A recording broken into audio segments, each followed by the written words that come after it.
এক রাত দুদিনের বেনারস ট্যুরে যাওয়ার আগে যে কটা বেনারসের আমরা ভিডিও দেখেছিলাম সেই সমস্ত ভিডিওতেই বলছে বেনারসের স্ট্রিট ফুড যে এত বিখ্যাত যে শুধুমাত্র খাবারের জন্য বেনারস যাওয়া যেতে পারে, আর একটা কমপ্লিট ভ্লগ হতে পারে খাবারের জন্য। তাহলে চলুন দেখি এখানকার খাবার কতটা বিখ্যাত আর কিরকম এক্সপিরিয়েন্স আমাদের হয়। যেদিন প্রথম বেনারস পৌঁছচ্ছেন সেদিন জার্নির হেক্টিক থাকবে, তো সকালবেলা লাইট ব্রেকফাস্ট করাই ভালো। তো আমরা বেছে নিয়েছিলাম ইডলি, যদিও পার্সোনালি ইডলি আমার খুব প্রিয়, তাই ইডলি প্রেফারেবল। তারপরে চা, এটা কিন্তু একদম খুব একটা রেকমেন্ডেবল না, বাট আমার চা ছাড়া চলে না। পরের দিন ব্রেকফাস্টের জন্য অবশ্যই রাখবেন কচুরি, তরকারি, জিলাপি। এখানকার সব থেকে বিখ্যাত কচুরির দোকান রাম ভান্ডার, তবে আমরা রাম ভান্ডার যাওয়া অবধি তর সইতে পারিনি, কারণ প্রচুর খিদে পেয়ে গেছিল। তাই রাজ ভান্ডার থেকে আমরা কচুরি খেয়ে চলে যাই শ্রীজির দোকানে, শ্রীজি সুইটস মিল্কে। সেখানে ট্রাই করতে হবে মালাইও। এই মালাইও দুধের ওপরের ফেনাকে জ্বালিয়ে তার মধ্যে কেশর দিয়ে বানানো হয়, খুব লাইট একটা মিষ্টি। পার্সোনালি বলছি আমার এই মালাইও কিন্তু খুব একটা ভালো লাগেনি, কারণ ছোটবেলায় যখন আমি বেনারস গেছিলাম তখন এই মালাইও খেয়ে আমার পেট খারাপ হয়ে গেছিল। তাই এবার আমি প্রথম ট্রাই করতে দিলাম সৌম্যকে। দেখি সৌম্যকে কি বলে, ওর এক্সপিরিয়েন্স কেমন।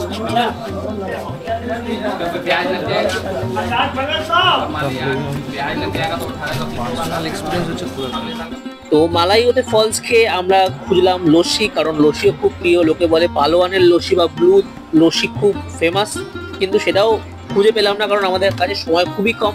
তাই দশাশ্বমেধ ঘাটের কাছের একটা লস্যি শপ থেকে আমরা প্রথম লস্যি খেলাম। 50 টাকা করে একটা কুড়ি নিল। সেটার এক্সপিরিয়েন্স দেখি কেমন হচ্ছে।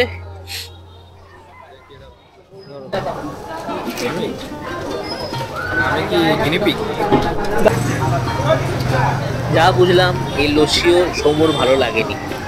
কিন্তু পরদিন বিশ্বনাথ গলির কাছে এই একটা লস্যির দোকান থেকে আমরা লস্যি খেলাম, যে লস্যি তুলনামূলকভাবে বেটার খেতে, কারণ এতে একটু মিষ্টি ছিল, আগেরটা কিন্তু খুব টক ছিল। প্রথম দিন সন্ধ্যাবেলা আরতি দেখার পর আমরা চলে গেছিলাম কাশি চাট ভান্ডারে, যেটা ভীষণ ফেমাস। আর সেখানকার অবস্থা দেখুন, কত ভিড়। যুদ্ধ যুদ্ধ যুদ্ধ করতে হচ্ছে। শিবাজি দা তুমি আমি কি করে কিনেছিলে বাবা, বসে খেয়েছিলে? এখানে যুদ্ধ করতে হচ্ছে বাবা চাট খাওয়ার জন্য। এটা সমোসা চাট, ওর কাছে টমেটো চাট আর আলু টিক্কি আসছে, 60 টাকা করে, 180 টাকা। অনলাইন পেমেন্ট করে দিয়েছি, অনলাইন অ্যাকসেপ্ট করছে। এখানে অনেক চাট আছে দাদা, আলু টিক্কি বাকি। হ্যাঁ, তো আমাদের চাটগুলো এসে গেছে। এটা হচ্ছে সমোসা চাট, এটা টমাটার চাট, এটা আলু টিক্কি।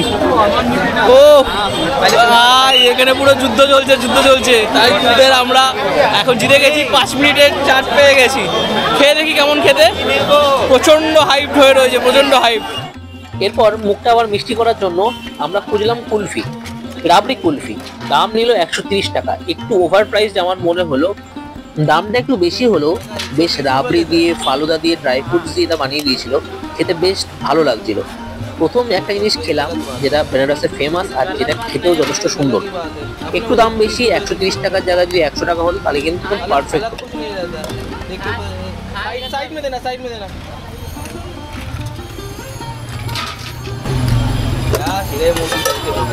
ये क्या है? ये रबड़ी है। ये क्या है? ये कोंडा पासेटा फालूदा। और एक चावल क्या करो? खाना जिसको खाना एक गिनीपिग तुम्ही হবে না আমি হব? তুমি गिनीपिग हो? एक बना देना पहले। हां, टोकन अंदर से ले लीजिए। अच्छा। ये लोग सभी खा लेंगे थोड़ा थोड़ा।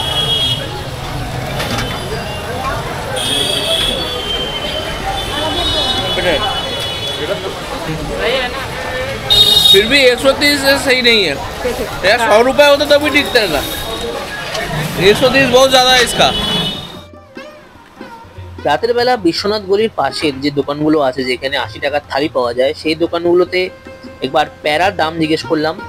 প্যারার দাম এখানে 450 টাকা থেকে শুরু পার কেজি, 450 টাকা থেকে 500 টাকা, 600 টাকা অবধি কেজি আছে। আর তারা বললো এই প্যারা নাকি উইদাউট ফ্রিজ 1 থেকে 1.5 মাস ভালো থাকবে।